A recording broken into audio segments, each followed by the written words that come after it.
For those who don't know, we are called Chroma. We are from South Wales. Can you off, boys?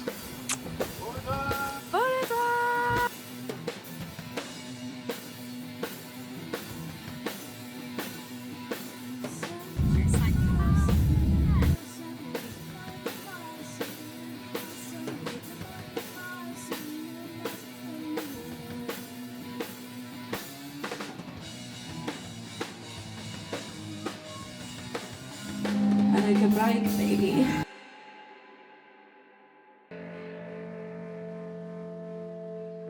Ni yw Chroma.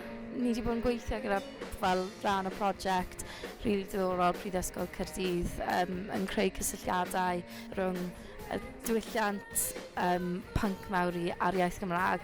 Nath half-time y band Y dod draw i Cymru a nawr dyn ni wedi ffindo hynna ni yn Aotearoa. Dyn ni wedi really joio gorau amser efo half-time a jyst gwybod bod mae rhyw fath o uniaethu yn digwydd efo gwledydd eraill fel Cymru. Mae ganddyn nhw outlook ar sut maen nhw'n creu cerddoriaeth mor bwysig.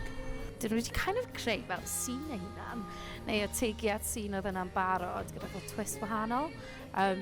A fel dyn ni yn yr un genre, ar diwedd y dydd mae cerddoriaeth fel pi bynnag iaith mae'n dod mas. Kia ora, we're at half-time.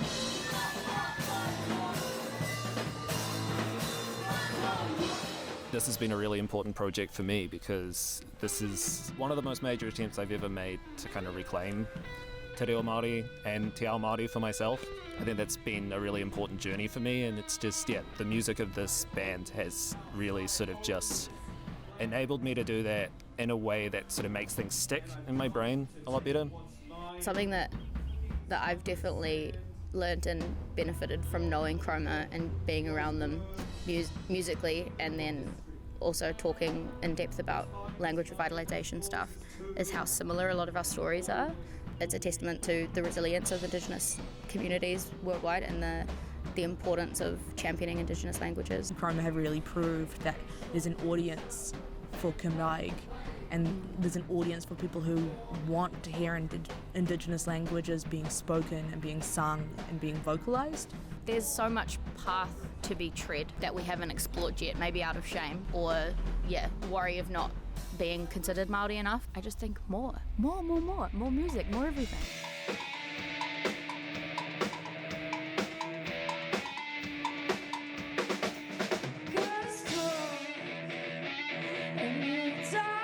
Diolch I chi am cael ni a bod yn so welcoming, genuine. Dyn ni wedi joio mawr a diolch yn fawr iawn I half-time a Prifysgol Caerdydd. Gobeithio gawn ni siawns I ddod nôl. Hopefully we will have a chance to come back or see you again sometime in the UK. Let's do a gig, shall we? And fair is him, and diod is drink now. Yes. Yep. So a drink and two drink. Yep. Dwi'n dysgu Cymraeg.